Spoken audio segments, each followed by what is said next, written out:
야, 이 천한 거사. 감히 우리 엄마한테 손대려고? 넌 그냥 우리 엄마 똥 치우는 개야. 주제 파악 좀 해. 서울 강남 대저택 거실. 수십억 원짜리 샹들리에 아래에서 한 젊은 여자가 무릎을 꿇고 있었습니다. 명품 구두를 신은 재벌가 딸이 그녀의 뺨을 후려치며 비웃고 있었죠. 평생 남의 집 문턱을 넘으며 온갖 수모를 견뎌온 27살 간병인 한지우. 그녀는 태산건설그룹 박영자 회장의 곁을 1년 동안 지켜왔지만 회장의 세 자녀에게는 사람 취급도 받지 못했습니다. 뜨거운 커피를 손등에 쏟아붓고 화장실 청소를 시키고 월급까지 깎아버리는 자식들. 하지만 지우는 참았습니다. 단 한 사람. 까칠하고 독한 성격의 박 회장만이 그녀의 진심을 알아봤으니까요. 그리고 1년 후 박영자 회장이 세상을 떠나는 날, 유산을 차지하려고 달려든 세 자녀 앞에서 변호사가 유언장을 공개합니다. 전 재산 300억 원과 강남 저택, 회사 주식 51%는 모두 간병인 한지우 씨에게 상속합니다. 그 순간 세상이 뒤집혔습니다. 더 충격적인 건 그 다음이었죠. 할머니가 남긴 영상 유서가 재생되고 그 안에서 회장은 차갑게 말합니다. 너희는 내 자식이 아니라 짐승이다. 과연 무슨 일이 있었을까요? 평생 무시당하던 흑수저 간병인은 어떻게 300억 상속녀가 되었을까요? 그리고 재벌 자식들을 한순간에 나락으로 떨어뜨린 그 영상 유서의 진짜 내용은 무엇일까요? 오늘 이야기 시작하기 전에 구독과 좋아요를 눌러주세요. 그럼 이야기 시작하겠습니다. 새벽 5시, 서울 강남 대치동의 거대한 저택에서 작은 불빛 하나가 켜졌습니다. 한지우는 다락방 같은 하인 숙소에서 일어나 찬물로 세수를 했어요. 거울 속 자신의 얼굴을 보니 눈 밑에 다크서클이 짙게 내려앉아 있었습니다. 어제도 밤새 박영자 회장의 침대 곁을 지켰거든요. 오늘도 힘내자. 지우는 작은 목소리로 중얼거리며 간병인 유니폼을 입었습니다. 낡고 해진 옷이었지만 그녀에게는 이것이 유일한 작업복이었어요. 복도를 걸어 회장의 방으로 향하는 동안 지우는 긴장감을 느꼈습니다. 박영자 회장은 까다롭고 독한 성격으로 유명했거든요. 방문을 조심스럽게 열었습니다. 침대에 누워 계신 회장님의 모습이 보였어요. 80대 중반의 노인이었지만 눈빛만은 여전히 날카로웠습니다. 지우는 가볍게 인사했어요. 할머니, 주무셨어요? 약 드실 시간이에요. 회장은 대답 없이 손가락만 튕겼습니다. 지우를 부를 때 쓰는 신호였죠. 지우는 익숙하게 약통을 열어 알약들을 정리했어요. 혈압약, 당뇨약, 심장약까지 총 8개의 알약이었습니다. 자, 물 드릴게요. 지우가 물컵을 건네자 회장은 손을 떨며 받아들었습니다. 약을 먹는 동안 지우는 회장의 표정을 살폈어요. 오늘은 컨디션이 괜찮아 보였습니다. 식사 준비할게요. 뭐 드시고 싶으세요? 미역국. 회장의 짧은 대답이 나왔습니다. 지우는 고개를 끄덕이며 부엌으로 향했어요. 넓고 화려한 주방이었지만 지우에게는 전쟁터나 다름없었습니다. 요리사도 있었지만 회장님 식사만큼은 지우가 직접 챙겨야 했거든요. 미역을 불리고 쇠고기를 썰어 넣으며 정성껏 국을 끓였습니다. 간은 약하게, 재료는 부드럽게. 회장님이 좋아하시는 스타일이었어요. 그때 뒤에서 차가운 목소리가 들렸습니다. 야, 거기! 등골이 서늘해졌습니다. 돌아보니 회장의 장녀, 박수진이 서 있었어요. 명품 가방을 들고 화장을 진하게 한 그녀는 지우를 위아래로 훑어봤습니다. 너, 우리 엄마 약 제대로 챙겼어? 네, 아까 다 드셨어요. 제대로 확인이나 했어? 너 때문에 우리 엄마 잘못되면 너 책임이야. 박수진의 말투는 가시가 돋쳐 있었습니다. 지우는 고개를 숙이며 대답했어요. 네, 확인했습니다. 이것 봐. 대답할 때는 똑바로 쳐다보라고 했잖아. 넌 맨날 고기만 숙이고 있어? 지우가 고개를 들자 박수진은 코웃음을 쳤습니다. 참, 보기 싫네. 빨리 국이나 끓여. 박수진은 뒤도 돌아보지 않고 나갔습니다. 지우는 떨리는 손으로 국자를 들었어요. 가슴속에서 뭔가가 치밀어 올랐지만 참았습니다. 참는 것에 익숙해져 있었거든요. 미역국을 완성해 회장님 방으로 가져갔습니다. 쟁반 위에 국과 밥, 반찬을 정갈하게 담았어요. 회장은 침대에서 일어나 작은 식탁으로 옮겨 앉았습니다. 지우가 숟가락을 건네자 회장은 국을 한 입 떠서 맛봤습니다. 간이 좀 싱겁네. 죄송해요, 할머니.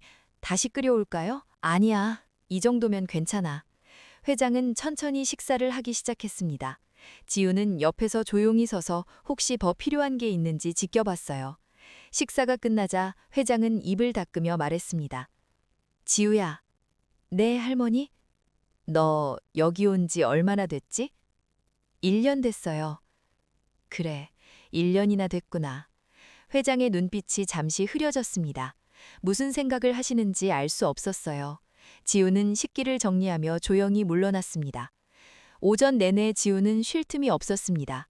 회장님 방 청소, 침대 시트 교체, 화장실 청소, 복도 정리까지. 간병인이라기보다는 가정부에 가까운 일들이었죠. 하지만 지우는 불평하지 않았어요. 점심시간이 되자 또다시 부엌으로 향했습니다. 이번엔 장남 박진수가 나타났어요. 양복을 말끔하게 차려입은 그는 냉장고를 열어 물을 꺼내 마셨습니다. 야, 간병인. 네? 오늘 우리 엄마 컨디션 어때? 괜찮으세요. 그래? 근데 너 월급 얼마나 받아? 300만 원입니다. 300? 너무 많이 받는 거 아니야? 너 하는 일이 뭐가 있다고? 박진수는 비웃듯이 말했습니다. 지우는 아무 대꾸도 하지 못했어요. 다음 달부터 250으로 깎을게. 어차피 너 같은 애 대신할 사람 널렸어. 네. 지우는 고개를 숙였습니다. 월급이 깎이는 건 너무나 큰 타격이었지만 저항할 수 없었어요. 이 집에서 쫓겨나면 갈 곳이 없었으니까요. 저녁이 되자 회장의 차남 박민수가 저택에 도착했습니다. 그는 골프를 치고 온 듯 골프복을 입고 있었어요. 지우가 현관에서 인사하자 박민수는 무시하고 지나쳤습니다. 엄마, 나 왔어요. 회장님 방으로 들어간 박민수는 겉으로만 효자 연기를 했습니다. 하지만 5분도 안 돼서 나왔어요. 지우는 복도에서 그 모습을 봤습니다. 야, 간병인, 우리 엄마 저녁은 챙겼어? 네, 지금 준비 중입니다. 제대로 해. 우리 엄마가 얼마나 귀한 분인데. 박민수는 거들먹거리며 자기 방으로 들어갔습니다. 지우는 한숨을 쉬며 다시 부엌으로 향했어요. 밤이 되었습니다. 지우는 회장님께 잠옷을 갈아입혀드리고 이불을 덮어드렸어요. 회장은 지우를 보며 조용히 말했습니다. 지우야, 고맙네. 아니에요, 할머니. 제 일인걸요. 그래도 고맙다. 회장의 목소리에는 외로움이 묻어났습니다. 지우는 불을 끄고 방을 나왔어요. 복도를 걷는 동안 무거운 발걸음이었습니다. 다락방으로 돌아온 지우는 침대에 쓰러져 누웠습니다. 온몸이 쑤시고 아팠어요. 하루 종일 쉬지 않고 움직였으니까요. 천장을 바라보며 지우는 생각했습니다. 언제까지 이렇게 살아야 하지? 눈물이 주르르 흘러내렸습니다. 하지만 소리내어 울 수는 없었어요. 지우는 27살이었습니다. 보육원에서 자란 그녀에게는 가족이 없었어요. 친구도 없었고 의지할 곳도 없었습니다.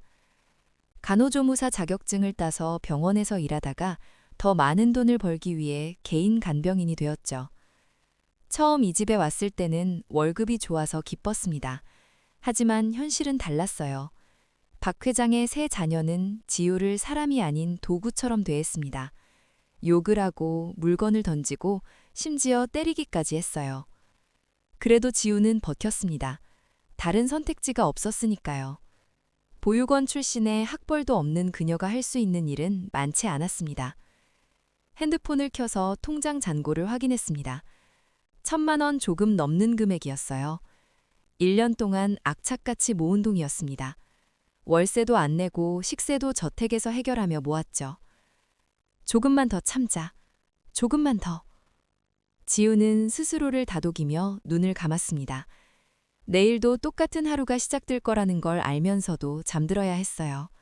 그것이 지우의 삶이었습니다. 일주일이 지났습니다. 어느 날 새벽 지우는 비명소리에 잠에서 깼어요. 으악! 회장님 방에서 들려오는 소리였습니다. 지우는 급히 뛰어갔어요. 방문을 열자 회장님이 침대에서 몸을 떨고 계셨습니다. 얼굴이 새하얗게 질려 있었어요. 할머니, 어디 아프세요? 가슴이 아파. 지우는 즉시 구급약을 찾았습니다. 손이 떨렸지만 침착하게 약을 꺼내 회장님께 드렸어요. 물을 먹이고 등을 부드럽게 두드렸습니다. 천천히 숨 쉬세요. 괜찮아질 거예요. 회장님의 호흡이 조금씩 안정되기 시작했습니다. 지우는 이마에 땀을 닦아드리며 말했어요. 119 불러야 할까요? 아니야, 괜찮아. 그냥 약 먹으면 돼. 하지만 지우는 걱정이 되어 핸드폰을 꺼냈습니다. 그때 회장님이 지우의 손을 잡았어요. 부르지 마. 애들한테 알리기 싫어. 하지만 할머니, 괜찮다니까. 회장님의 눈빛이 단호했습니다. 지우는 핸드폰을 내려놓고 회장님 곁에 앉았어요. 밤새도록 회장님을 지켰습니다. 2~3시간마다 맥박을 재고 체온을 확인했죠. 새벽 4시쯤 되자 회장님의 상태가 많이 나아졌습니다. 지우는 안도의 한숨을 쉬었어요. 회장님이 조용히 말했습니다. 지우야. 네, 할머니. 고맙구나. 넌 정말 착한 애야. 아니에요. 제 일인걸요. 아니야. 넌 특별해. 회장님의 말에 지우는 가슴이 뭉클해졌습니다. 이렇게 따뜻한 말을 들은 게 얼마만인지 몰랐어요. 지우는 회장님의 손을 꼭 잡았습니다. 아침이 되자 세 자녀에게 연락이 갔습니다. 하지만 아무도 오지 않았어요. 장남 박진수는 해외 출장 중이라며 전화만 끊었고 차남 만민수는 골프 약속이 있다며 거절했습니다. 장녀 박수진은 아예 전화를 받지 않았어요. 지우는 혼자서 회장님을 돌봤습니다. 의사를 불러 진찰을 받게 하고 약을 처방받았어요. 그날 하루 종일 회장님 곁을 지켰습니다. 저녁이 되자 회장님이 조금씩 기운을 차렸습니다. 지우가 죽을 끓여드리자 회장님은 천천히 드셨어요. 식사 후 회장님이 말했습니다. 지우야, 너 가족 있니? 없어요, 할머니. 저 보육원에서 자랐어요. 그래? 부모님은? 모르겠어요. 제가 아기였을 때 버려졌대요. 회장님의 표정이 어두워졌습니다. 한동안 말없이 창밖을 바라보시더니 입을 열었어요. 나도 외로워. 자식이 셋이나 있는데 말이야. 할머니, 얘들은 내 돈만 보지 날 보는 게 아니야. 나도 알아. 회장님의 목소리가 떨렸습니다. 지우는 회장님의 손을 잡았어요. 저는 할머니가 좋아요. 진심이에요. 그래, 고맙구나. 그날 밤부터 회장님은 지우에게 조금씩 마음을 열기 시작했습니다. 지난 이야기들을 들려주셨어요. 어떻게 맨손으로 사업을 시작했는지, 얼마나 힘들게 회사를 키웠는지. 난 시골 농사꾼 딸이었어. 돈도 없고 배운 것도 없었지. 그런데 어떻게 회사를 만드셨어요? 악착같이 일했지. 남자들 틈에 끼어서 건설 현장을 뛰어다녔어. 손에 피멍이 들고 발톱이 빠져도 참았지. 회장님의 눈에는 과거의 기억이 어려 있었습니다. 지우는 존경스러운 눈빛으로 바라봤어요. 대단하세요, 할머니. 대단하긴. 그렇게 피땀 흘려 번 돈을 자식들이 물 쓰듯 쓰고 있잖아. 회장님의 목소리에 씁쓸함이 묻어났습니다. 며칠이 지나면서 회장님의 건강은 점점 나아졌습니다. 지우의 헌신적인 간호 덕분이었어요. 하지만 세 자녀는 여전히 무관심했습니다. 어느 날 저녁, 박수진이 저택에 왔습니다. 명품 쇼핑백을 잔뜩 들고 온 그녀는 회장님 방에 들어갔어요. 엄마, 나 왔어. 그래, 어서 와. 엄마 괜찮아? 아프다며. 이제 좀 나았어. 다행이네. 근데 엄마, 나 이번 달에 돈 좀 써서 카드값이 많이 나왔어. 5천만 원 정도? 회장님의 얼굴이 굳었습니다. 박수진은 아랑곳하지 않고 계속 말했어요. 엄마가 대신 내줄 수 있지? 나 요즘 너무 바빠서 돈 관리할 시간이 없어. 수진아. 뭐? 설마 안 준다는 건 아니지? 엄마 돈 얼마나 많은데. 회장님은 한숨을 쉬며 고개를 끄덕였습니다. 박수진은 환하게 웃으며 회장님 뺨에 가볍게 키스했어요. 역시 엄마가 최고야. 그럼 나 가볼게. 친구들이랑 약속 있거든. 박수진은 10분도 안 돼서 나갔습니다. 복도에서 지우와 마주쳤을 때 그녀는 차갑게 말했어요. 야, 우리 엄마 제대로 돌봐. 또 아프시면 너 가만 안 둬. 지우는 대답도 하기 전에 박수진이 사라졌습니다. 회장님 방으로 들어가니 회장님이 창밖을 보며 앉아 계셨어요. 지우는 조용히 다가가 말했습니다. 할머니, 차 드릴까요? 그래, 고맙구나. 지우가 차를 준비하는 동안 회장님은 중얼거렸습니다. 내가 뭘 잘못 키운 걸까? 지우는 가슴이 아팠습니다. 회장님이 얼마나 외로운지 알 것 같았어요. 차를 건네며 지우는 말했습니다. 할머니, 제가 있잖아요. 회장님은 지우를 바라봤습니다. 그 눈빛에는 고마움과 슬픔이 섞여 있었어요. 그래, 네가 있지. 그날 밤 회장님은 지우에게 특별한 부탁을 했습니다. 지우야, 내 서재에 금고가 있어. 비밀번호는 0825야. 내 할머니, 거기서 검은색 가죽 상자를 꺼내다 줄래? 지우는 서재로 가서 금고를 열었습니다. 안에는 여러 서류와 함께 검은 가죽 상자가 있었어요. 조심스럽게 꺼내 회장님께 가져갔습니다. 회장님은 상자를 열어 낡은 노트 한 권을 꺼냈습니다. 표지가 해지고 모서리가 달아 있었어요. 이게 뭐예요? 내 일기장이야. 50년 동안 써온 거지. 회장님은 노트를 지우에게 건넸습니다. 읽어봐. 내가 어떻게 살아왔는지 알게 될 거야. 지우는 조심스럽게 노트를 펼쳤습니다. 첫 페이지에는 이렇게 적혀 있었어요. 1973년 1월 1일. 오늘부터 내 인생을 기록하기 시작한다. 지우는 페이지를 넘기며 회장님의 과거를 읽어내려 갔습니다. 가난한 농가에서 태어나 학교도 제대로 다니지 못했던 이야기. 20살의 상경에서 건설 현장에서 일하며 돈을 모았던 이야기. 30살에 작은 건설 회사를 차렸던 이야기. 노트 중간쯤에는 자식들에 대한 내용이 나왔습니다. 진수가 태어났다. 내 첫 아들이다. 이 아이만큼은 배부르게 키우겠다. 하지만 페이지가 넘어갈수록 실망감이 드러났어요. 진수가 학교에서 싸움을 했다.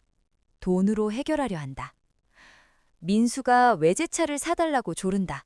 공부는 안 하고. 수진이 명품만 산다. 내 돈을 물 쓰듯 한다. 마지막 페이지에는 이런 문장이 적혀 있었습니다.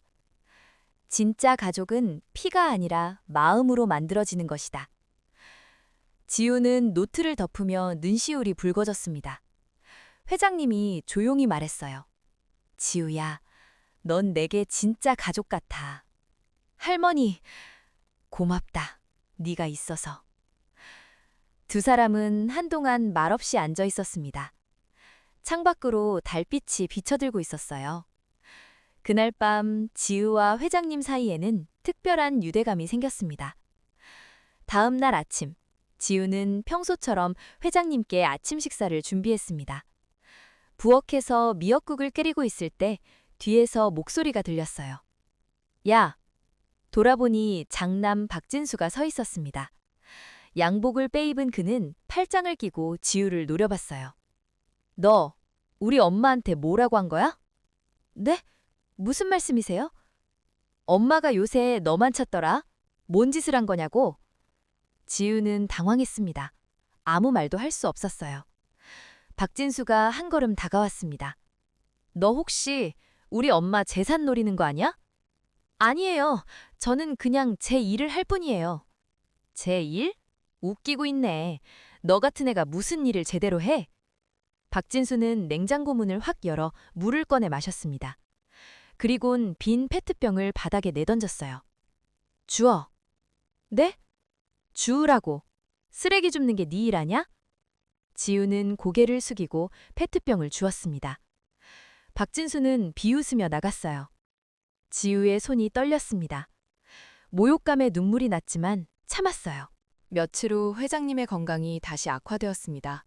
고열이 나고 기침이 심해졌어요. 지우는 의사를 불러 진찰을 받게 했습니다. 24시간 집중 간호가 필요합니다. 병원에 입원하시는 게 좋겠어요. 하지만 회장님은 거부했습니다. 집에 있을 거야. 병원은 싫어. 지우는 회장님의 뜻을 따랐습니다. 의사에게 필요한 약과 주사를 처방받아 집에서 간호하기로 했어요. 세 자녀에게 연락했지만 역시 아무도 오지 않았습니다. 지우는 자신의 휴가를 모두 반납했습니다. 24시간 회장님 곁을 지켰어요. 밤에도 제대로 자지 못했습니다. 두세 시간마다 회장님의 상태를 확인해야 했거든요. 새벽마다 회장님의 몸을 닦아드렸습니다.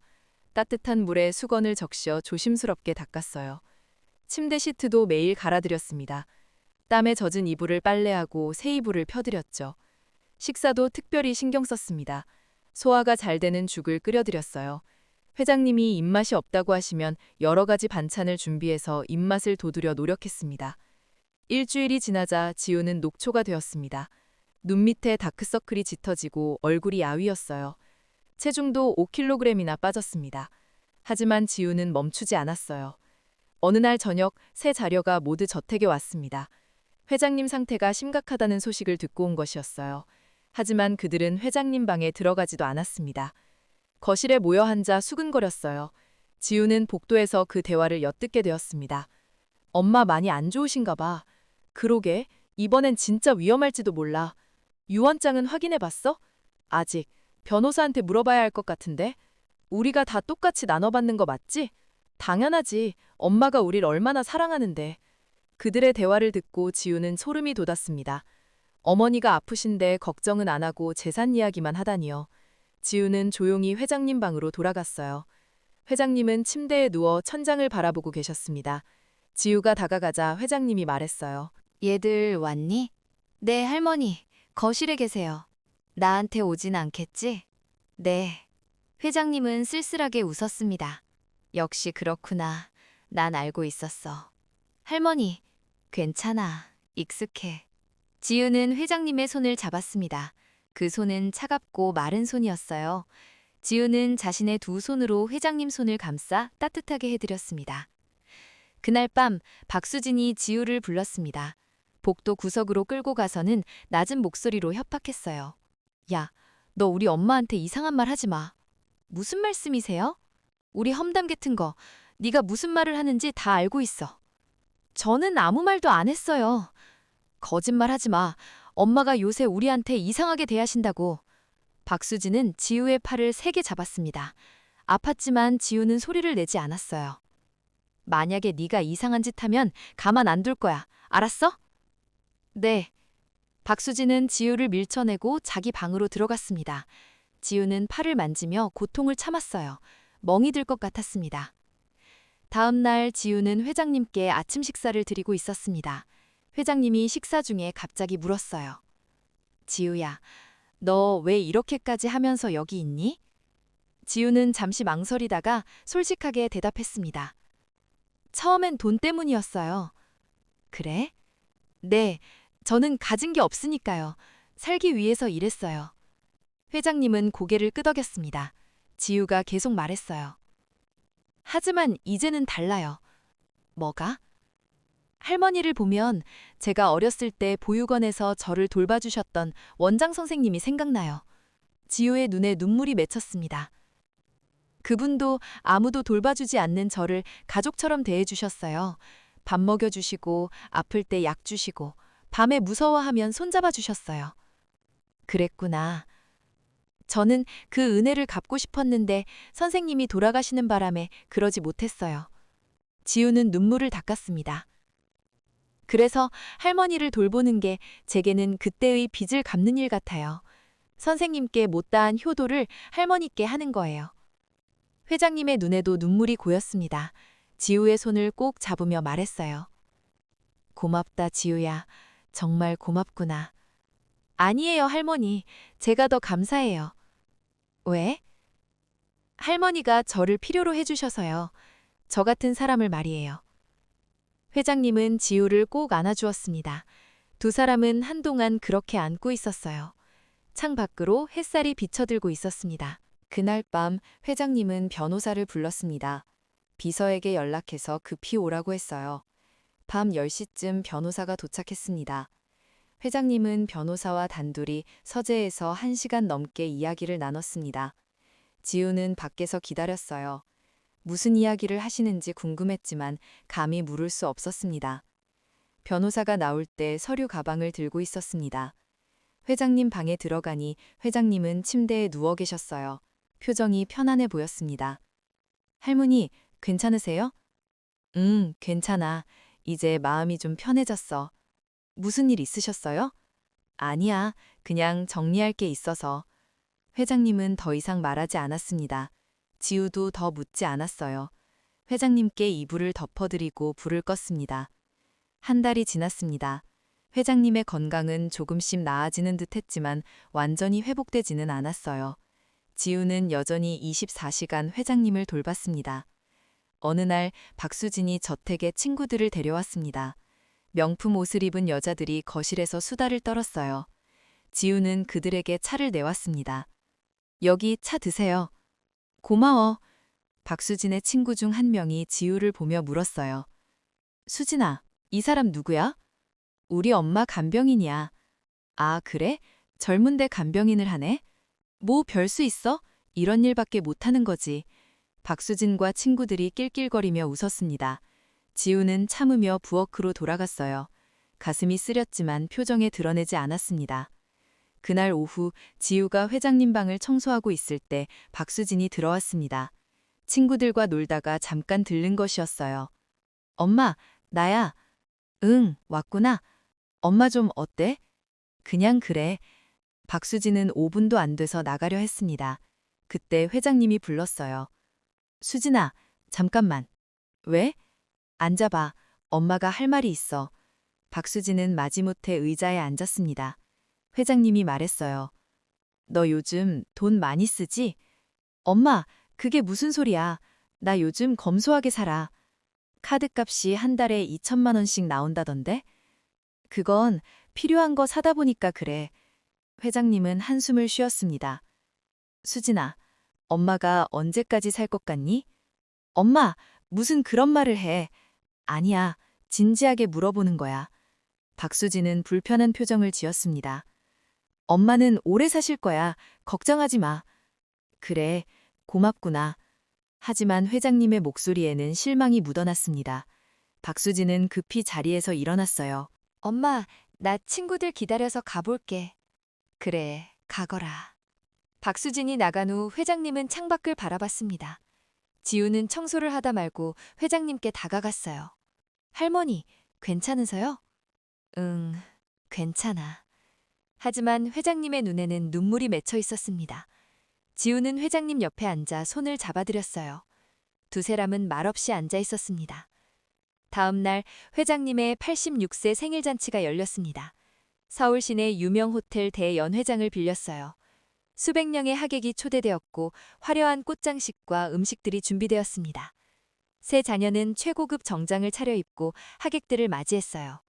카메라 플래시가 터지고 축하 인사가 오갔습니다. 회장님은 휠체어에 앉아 계셨고 지우가 뒤에서 밀어드렸어요. 지우는 눈에 띄지 않게 구석에 서 있으려 했습니다. 하지만 박수진이 다가와 속삭였어요. 야, 너 오늘 절대로 우리 엄마 곁에서 떨어지지 마. 네. 혹시라도 엄마가 쓰러지시면 너 책임이야. 알았지? 네, 알겠습니다. 잔치가 시작되고 축하 공연이 펼쳐졌습니다. 회장님은 무표정하게 앉아 계셨어요. 지우는 회장님이 편하신지 계속 확인했습니다. 할머니, 괜찮으세요? 좀 쉬실까요? 아니야, 괜찮아. 1시간쯤 지났을 때 회장님이 화장실에 가고 싶다고 하셨습니다. 지우가 휠체어를 밀고 가려는데 박진수가 막아섰어요. 야, 잠깐. 네? 너 지금 우리 어머니를 어디 데려가려고? 화장실에 가시겠대요. 화장실? 여기 이 귀한 자리에서? 박진수는 주변을 둘러봤습니다. 많은 하객이 지켜보고 있었어요. 야, 너 같은 애가 어떻게 우리 어머니를 모시고 나가? 창피하게. 박진수는 지우를 밀쳐냈습니다. 그리고 하객들을 향해 큰 소리로 말했어요. 여러분, 죄송합니다. 간병인이 실수를 해서요. 사람들의 시선이 일제히 지우에게 쏠렸습니다. 지우는 얼굴이 빨개졌어요. 박진수는 회장님 휠체어를 잡았습니다. 제가 직접 모시겠습니다. 하지만 박진수는 회장님을 화장실로 모시지 않았습니다. 다른 귀빈이 다가오자 그쪽으로 가서 인사를 나눴어요. 회장님은 휠체어에 혼자 남겨졌습니다. 지우는 급히 달려가 회장님을 모셨습니다. 화장실까지 가는 동안 회장님은 한마디도 하지 않으셨어요. 하지만 그 표정은 차갑게 굳어 있었습니다. 화장실에서 돌아온 후 회장님이 말했어요. 지우야, 나 집에 가고 싶어. 네? 하지만 잔치가 아직 안 끝났는데요? 상관없어. 그냥 가자. 지우는 회장님의 뜻을 따랐습니다. 새 자녀에게 알리지 않고 조용히 빠져나왔어요. 운전기사가 차를 대기시키고 있었습니다. 집으로 돌아오는 차 안에서 회장님은 창밖만 바라봤습니다. 지우는 걱정스러운 눈으로 회장님을 지켜봤어요.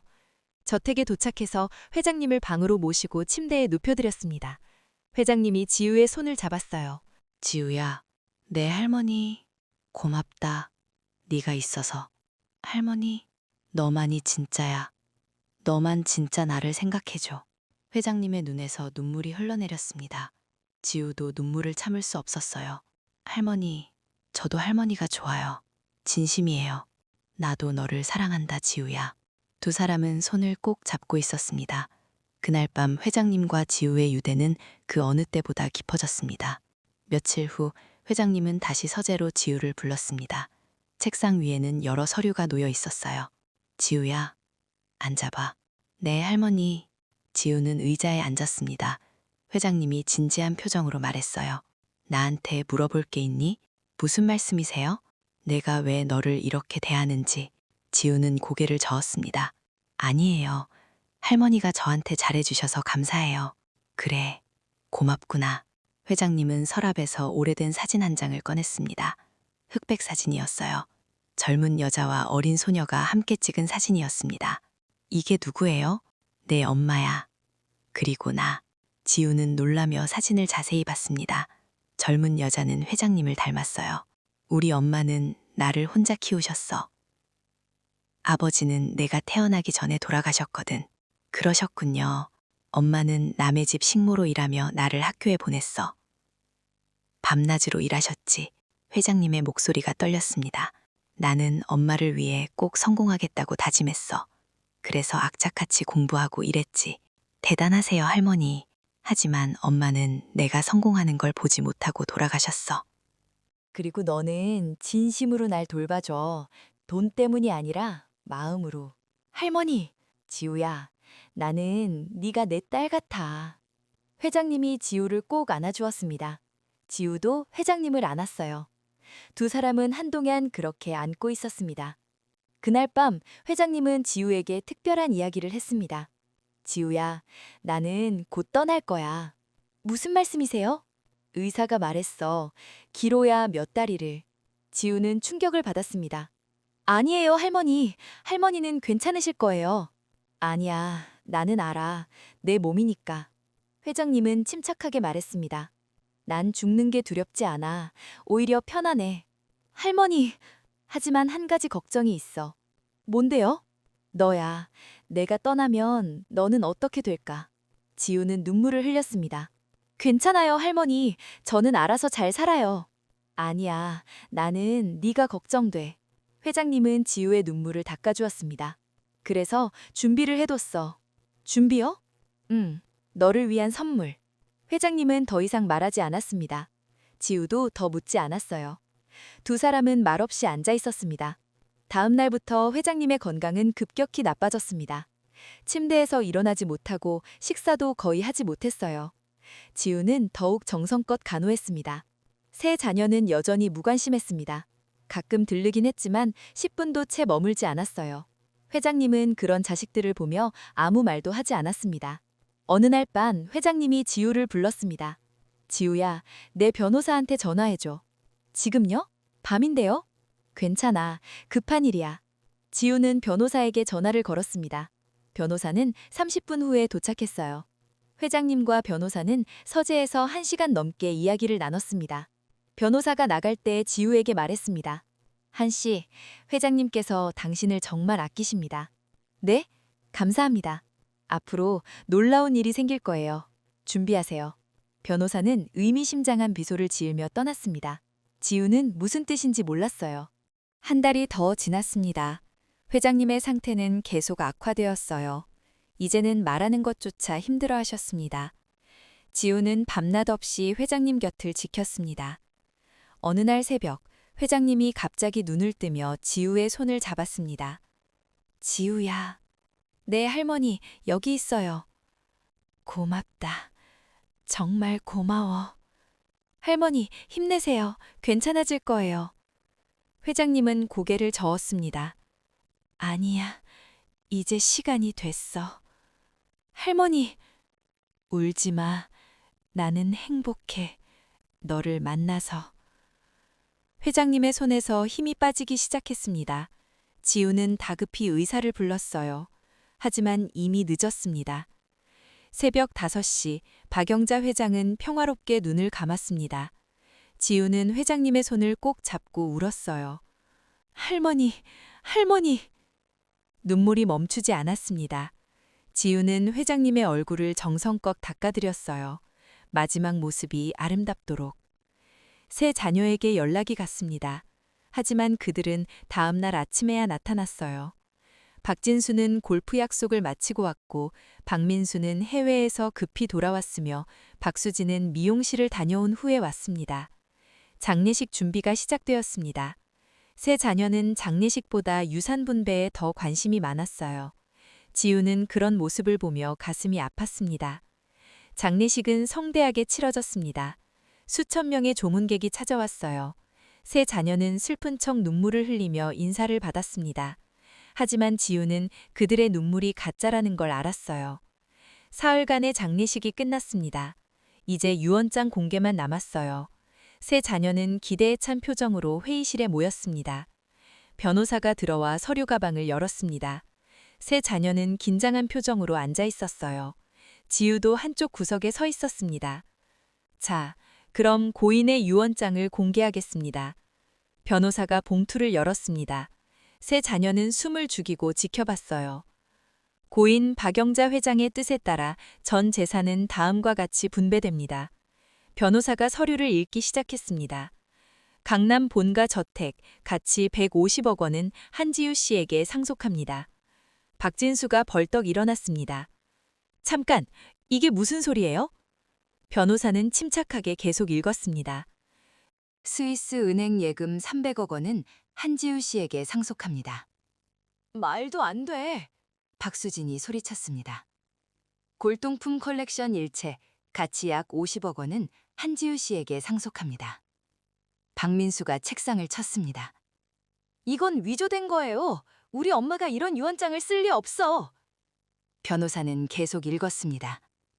장남 박진수, 차남 박민수, 장녀 박수진에게는 각각 현금 10억 원씩 지급합니다. 이것이 고인의 최종 유언입니다. 회의실이 순간 얼어붙었습니다.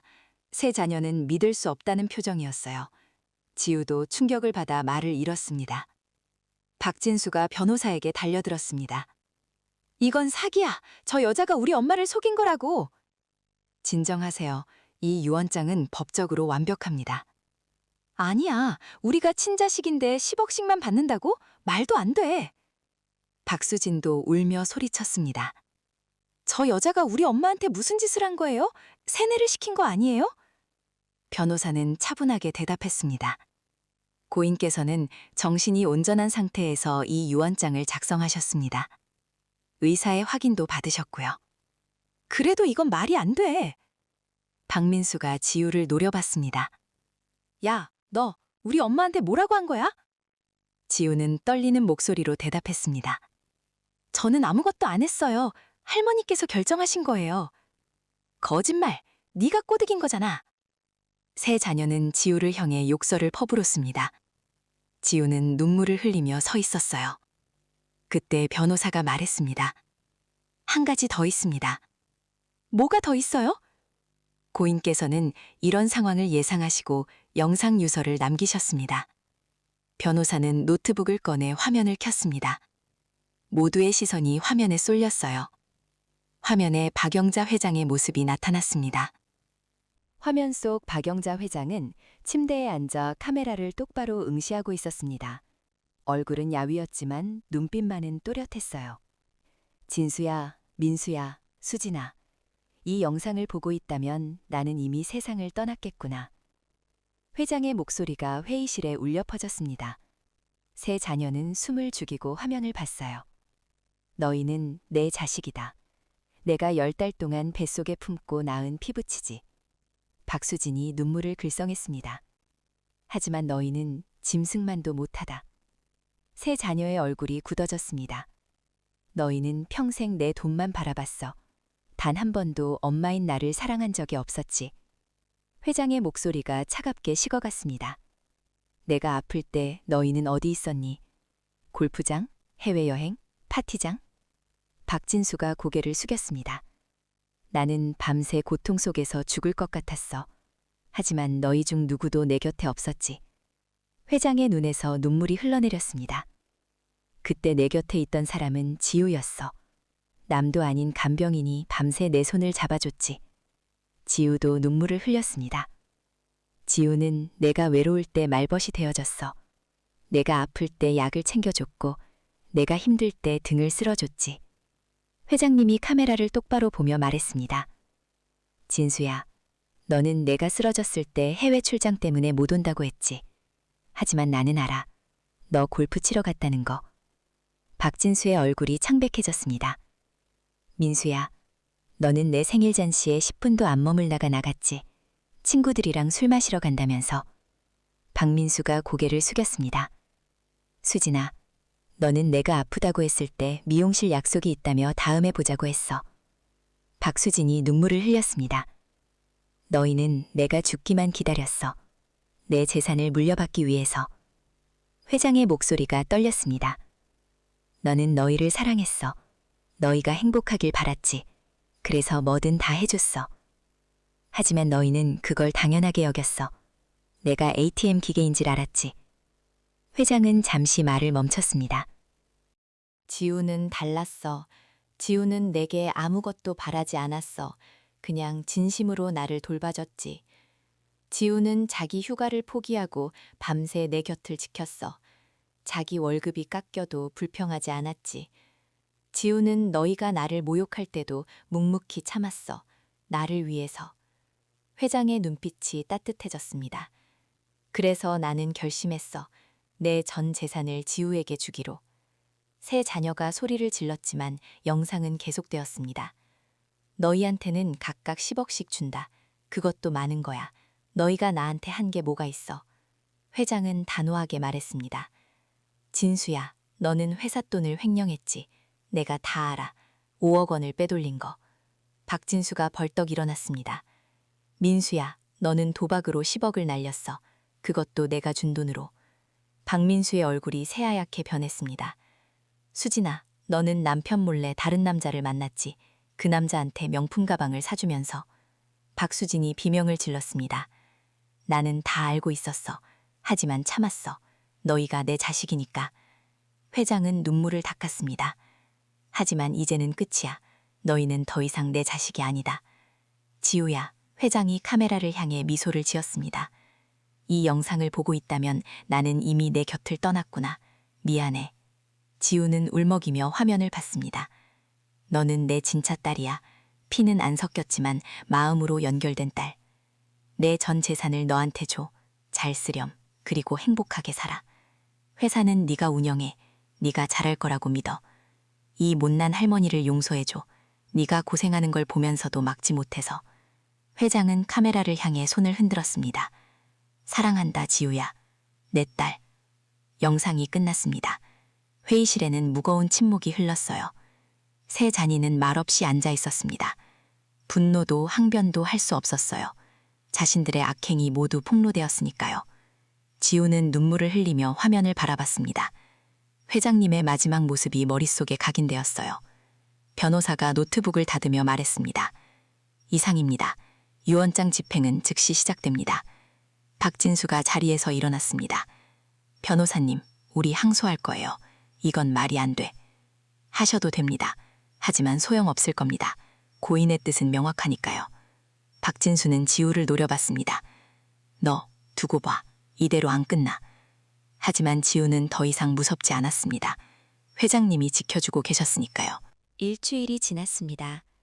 세 자녀는 변호사를 고용해 유언장 무효 소송을 제기했어요. 하지만 법원은 그들의 손을 들어주지 않았습니다. 박영자 회장의 유언장은 완벽했습니다. 의사의 확인서도 있었고 영상 유서도 명확했어요. 무엇보다 회장님이 정신이 온전한 상태에서 작성했다는 증거가 충분했습니다. 재판은 한 달 만에 끝났습니다. 법원은 유언장의 효력을 인정했어요. 지우는 공식적으로 박영자 회장의 유산을 상속받게 되었습니다. 강남 저택, 회사 주식, 은행 예금, 골동품까지 총 1,300억 원이 넘는 재산이 지우의 것이 되었어요. 지우는 믿을 수 없었습니다. 이게 정말 제 거예요? 변호사가 웃으며 대답했습니다. 네, 한씨. 이제 당신은 대한민국에서 손꼽히는 부자입니다. 지우는 회장님의 방으로 갔습니다. 침대에는 아무도 없었지만 회장님의 향기가 남아 있었어요. 지우는 침대에 앉아 울었습니다. 할머니, 고마워요. 정말 고마워요. 그날 밤 세 자녀는 저텔에서 쫓겨났습니다. 각각 10억 원씩 받고 떠났어요. 그들은 분노에 차서 지우를 저주했지만 소용없었습니다. 너 두고 봐. 우리가 가만 안 둘 거야. 박진수가 소리쳤지만 경호원이 그를 밀어냈습니다. 세 자녀는 결국 저택을 떠났어요. 지우는 창문에서 그들이 떠나는 모습을 봤습니다. 슬프지도 기쁘지도 않았어요. 그저 담담했습니다. 다음 날 지우는 태산건설그룹 본사로 갔습니다. 임시 회장으로 취임하기 위해서였어요. 직원들은 지우를 보며 수근거렸습니다. 저 사람이 새 회장이래. 간병인이었다면서? 회사 경영을 할 수 있을까? 글쎄, 걱정되네. 하지만 지우는 당당했습니다. 회장님이 믿어주셨으니까요. 첫 임원회의에서 지우는 말했습니다. 저는 간병인 출신입니다. 경영을 배운 적도 없고 대학도 제대로 나오지 못했어요. 임원들이 웅성거렸습니다. 하지만 저는 박영자 회장님의 뜻을 이어갈 겁니다. 사람을 소중히 여기는 회사를 만들겠습니다. 직원 복지를 개선하고 투명한 경영을 하겠습니다. 도와주세요. 지우는 깊이 고개를 숙였습니다. 임원들은 잠시 망설이다가 박수를 쳤어요. 한 달이 지났습니다. 지우는 빠르게 회사에 적응했어요. 모르는 건 배우고 어려운 건 전문가에게 물었습니다. 지우가 가장 먼저 한 일은 직원 복지 개선이었습니다. 최저임금 직원들의 급여를 올렸고 복지제도를 강화했어요. 육아휴직도 확대했습니다. 두 번째로 한 일은 장학재단 설립이었습니다. 보육원 아이들을 위한 장학금을 만들었어요. 매년 100명의 아이들에게 학비를 지원하기로 했습니다. 저도 보육원에서 자랐어요. 이 아이들이 꿈을 이룰 수 있게 돕고 싶어요. 기자들 앞에서 지우는 담담히 말했습니다. 그 모습이 방송에 나가자 사람들의 반응이 뜨거웠어요. 저 사람 진짜 대단하다.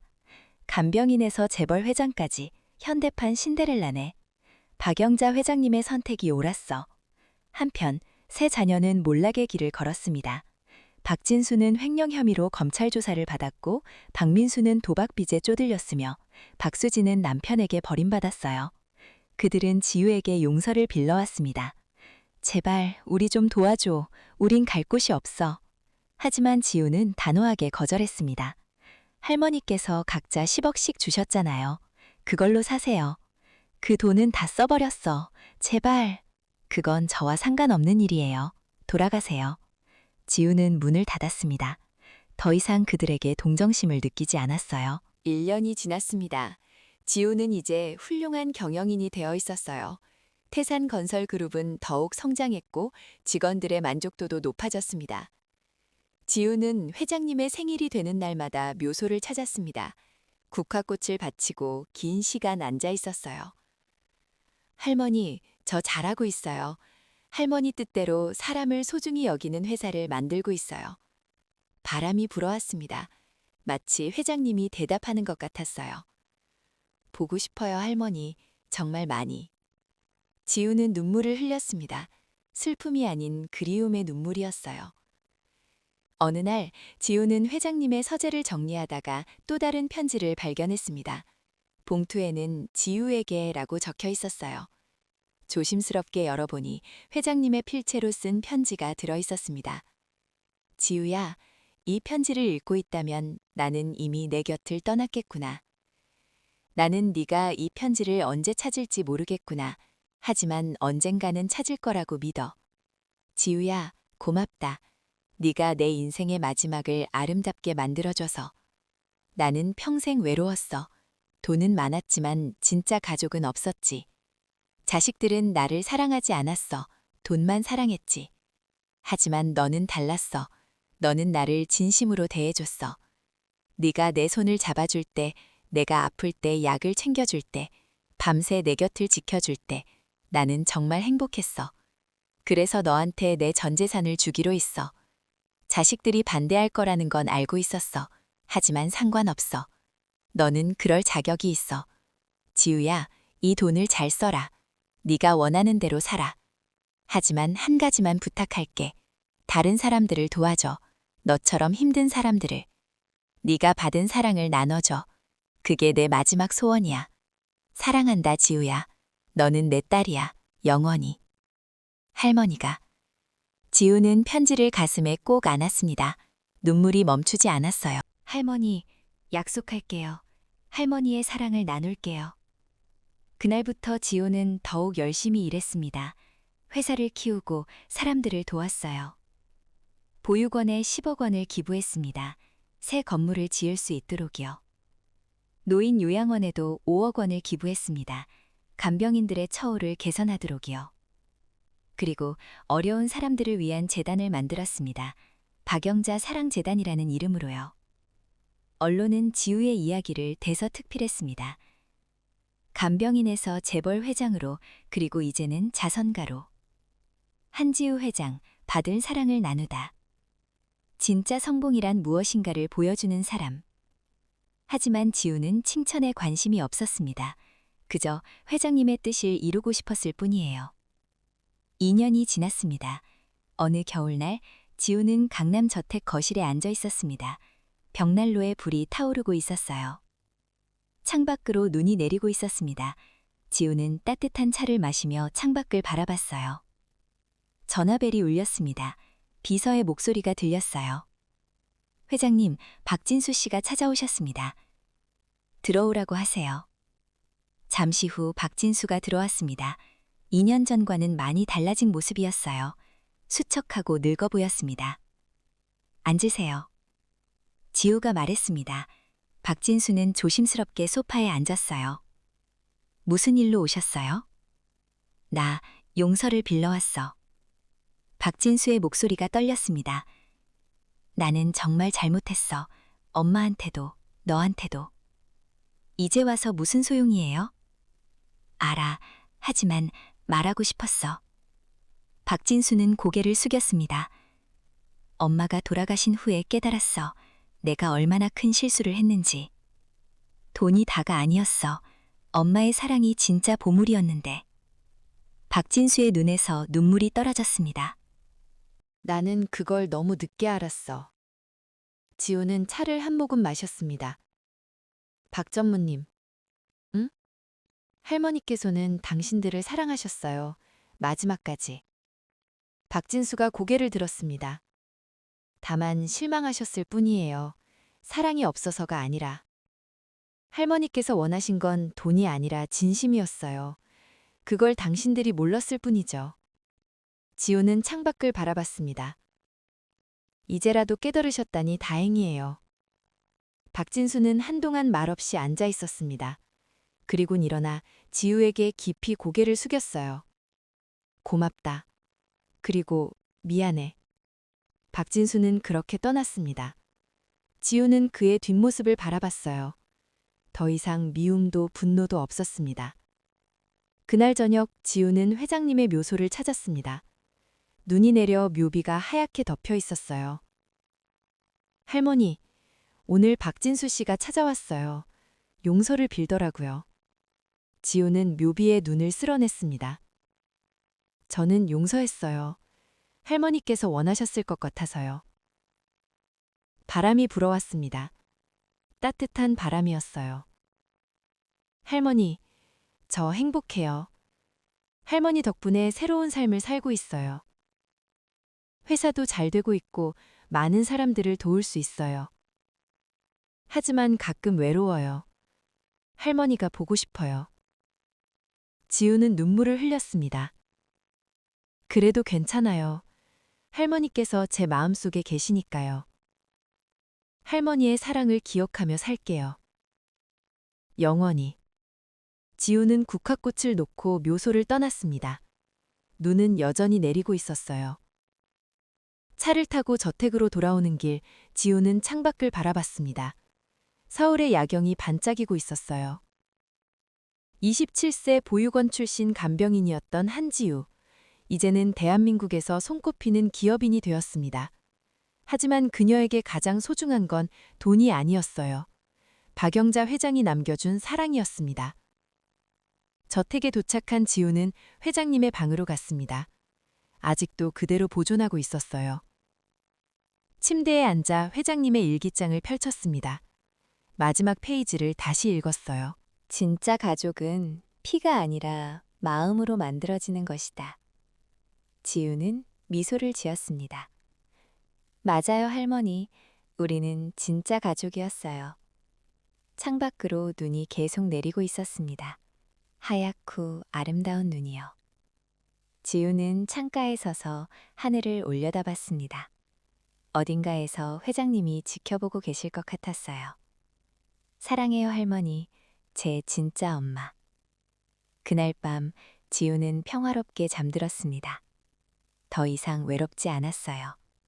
회장님의 사랑이 함께하고 있었으니까요. 무시당하던 흑수저 간병인 한지우의 이야기는 그렇게 해피엔딩을 맞이했습니다. 선행은 반드시 보상받는다는 진리를 증명하며요. 이 이야기는 우리에게 중요한 교훈을 줍니다. 진짜 가족은 피로 맺어지는 게 아니라 마음으로 연결되는 것이라고요. 돈보다 중요한 건 사람이라고요. 그리고 선한 행동은 반드시 복으로 돌아온다고요. 지우는 아무것도 바라지 않고 회장님을 돌봤습니다. 하지만 결국 가장 큰 복을 받았어요. 재산뿐 아니라 진짜 가족의 사랑을 얻었으니까요. 반면 세 자녀는 모든 걸 가졌지만 결국 모든 걸 잃었습니다. 욕심이 화를 부른 것이죠. 우리도 지우처럼 살아야 하지 않을까요? 남을 진심으로 대하고 욕심 부리지 않고 정직하게 사는 삶. 그것이 진정한 성공이 아닐까요? 여러분의 생각은 어떠신가요? 댓글로 의견을 나눠주세요. 구독과 좋아요, 알림 설정 부탁드립니다. 다음에도 좋은 이야기로 찾아뵙겠습니다.